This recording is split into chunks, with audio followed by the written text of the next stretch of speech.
Okay, great panel. Okay. Yeah. Look, this is my first time doing this, so everybody just, No, please, forgive me. We're No, it was figuring just, it out as we go. No, it was just so funny of just, we couldn't talk about certain things, and then George was just like, let me tell you about this thing. And I was like, oh man, all right. So, I mean, he didn't sign the What are you embargo. talking about? What did he, yeah. Yeah. So, how do you think audiences who love like the action and the politics of Game of Thrones and House of Dragon will connect with this more personal, like, road trip style series? We don't. Season 1, we certainly don't have the politics because Dunk is not a politician. I think, if you were to look at something like the Sworn Sword, he actually is forced into a little bit of a different role where he's sort of going to have to deal with that. The action, hopefully we have done something that serves this character and this story justice, but on a level that is equal to what Game of Thrones or House of the Dragon has done. It's going to be very different. It's going to be... Sorry, guys, I can shout louder, but... if I do that, I ramble louder. So I try to, at least let my rambling not be heard by everybody. We're here for you. Yeah, thanks. There's other games too. Yeah. Our action sequence, I promise everybody's going to get a little bit of everything. It may start slow. We've been called this sort of a bit of an on-ramp for Game of Thrones. Non-Game of Thrones fans and Game of Thrones fans who are coming to this looking for what the original series had. It does start slow. Stick with us. You're going to get everything you want. Everything that you've come to expect from Game of Thrones. Obviously, things are going to get brutal. I'm not even sure the original flagship series was that intense in your face immediately. Those first few episodes, they took a moment to get you in. Of course, we don't have, a kid getting pushed out of, a building, at the end of ours. We have, a couple kids, staring up at the stars, It's, in place of, politics, we have horses and trees, but we have some nice horses and trees. So hopefully that's enough, to keep people around, in order to get us back into the beat, into what people love. And in truth, the stories that I love the most from the original Game of Thrones were always when you paired off two oddball characters that shouldn't be together. The Hound and Arya, Brienne and Pod. These are the journeys that we like going on. It just feels a little bit more intimate, a little bit more maybe true to life. And we also have, a wonderful House of the Dragon series giving us politics on the absolute highest, most brutal level. So hopefully people, between the two of these shows will absolutely get their fill of what they love from Westeros. Thank you. The show, I don't want to say it's a lighter tone, but it's comedic, not in just the writing, but also the editing. There's style flashbacks going on. So how is that crafting that tone and fitting it into the world? Yeah, look, we certainly in our shooting of the show, we wanted to be as faithful and as classic, and we didn't want to be too stylized. Camera movements and obviously and the way that it was shot. We wanted people to feel like this was a world that they recognized, but then also start giving subtle nods to, we're going to try and do a little bit something different with our storytelling. So obviously very early on, letting people know with the slaps, for example, the cutaways, just a very handy tool to get a bit of background on Dunk, where he's been very quickly, so that you can launch into the story with us. Obviously, we don't have the benefit of Dunk's inner monologue as you do in the books, and we can't ever cut away from him either. We can't go to another. So everybody has to be in with this one human being, from the get-go. And so packing information into there was the fun, was the challenge of this series. Is what are we allowed to do? What are people going to balk at? You don't want to be too stylized in this world because you're already asking people to go along with a fantasy vision of a world. People like sitting down into Westeros. They like feeling that this is real stories that could have happened. And so if you become, over the top with your editing, and all the different tools that you have to bring people into that, all of a sudden it just starts to feel like any other fantasy series. We want it to feel real and gritty and earthy. But we also want this to be the brand new 2025 version of this show that makes people feel like it's something new and it could stand on its own. And hopefully if people, have never watched Game of Thrones before, they'll come to this and it will feel, not like a derivative version of something that's come before it, or just a money grab, to try and, capitalize on this amazing fandom, that we have. It should feel like you don't have to watch either of the series to enjoy this.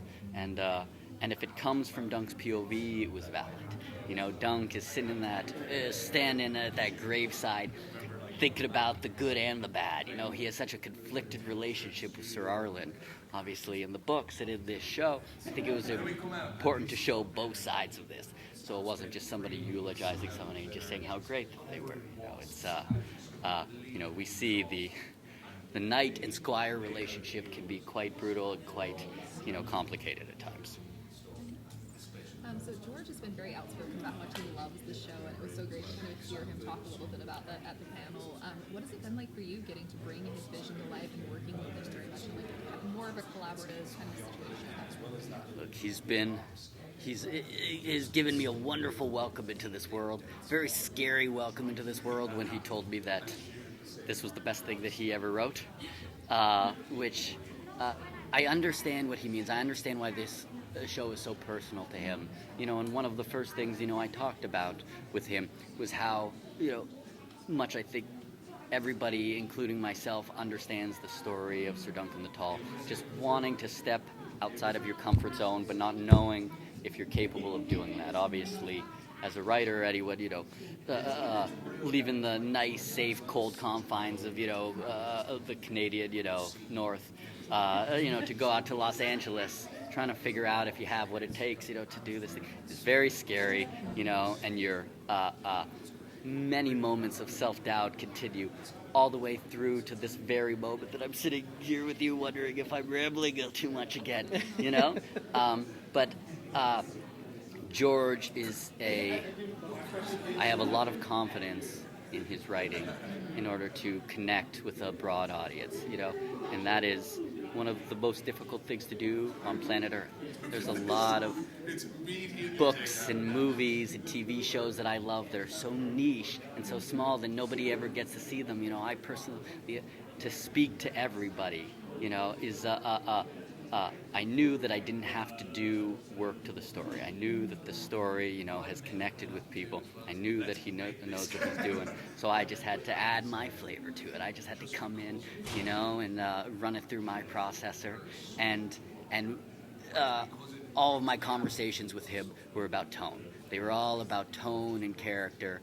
And I'm lucky he said yes. I'm lucky he gave me the thumbs up, because it wasn't, a guarantee. You go out there and you meet with people, and obviously Duncan Egg has been developed, for a long, long time, and I'm happy that I'm finally the one who got it over the finish line. You got the knighting, so to speak. Yeah, not yet. I'm not one of the 200 that he's, but one day maybe. Hi, Ira. Gotham Geek Girl. So the prequel distinguishes itself from the other Game of Thrones because it doesn't really focus on the lords and royalty. It focuses more on like the lower rim of Westeros. So you were also a writer on House of the Dragon. So how is it serving as showrunner and co-writer for this new series and shifting the focus to like a more character-driven story? Do I have to press something?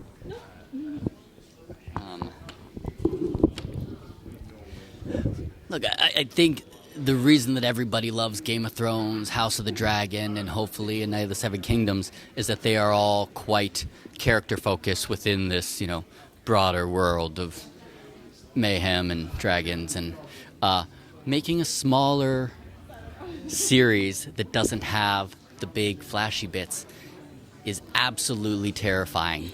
And I don't know if it's going to work or not. That's very good to hear. It's you let the character be your guide. You let, honestly, Dexter and Peter, we wanted to bring as much of their personalities through these characters so that they could feel real and grounded and gritty. It's I would say no different than the approach on House of the Dragon, just set with a brand new set of stories, and resisting the urge to go and to tell those Targaryen stories in this show. It came up more than once because there's a lot of fun, cool stuff that's going on behind the scenes. Bertie and Sam, who play Baylor and Makar, they're just great together. I could do a show about those two brothers, no problem. But having them in the background and having Dunk be the focus of it makes it feel, honestly, to me, it always felt that the world was super lived in, because they are cracking jokes with each other behind the scenes that Dunk is just overhearing. It feels like they have this whole other life, obviously, behind the scenes, and Dunk is just getting a little glimpse into this world, and I think that's what's very exciting about it, is, and all of our actors, to be completely honest, really did a great job of making, even in their small little, bits on screen, making it count as much as possible so that this world feels like it actually is not completely shifting. So this world feels like how it would if you were to step into Dunk's shoes. If you were to come into this and you didn't know anybody and you had to learn as Dunk learns. That was the goal of this. And I think you would do that the same way with House of the Dragon, too. You're just, rather than being at Dragonstone and the Red Keep, you're sleeping under a tree at Ashford. One more question.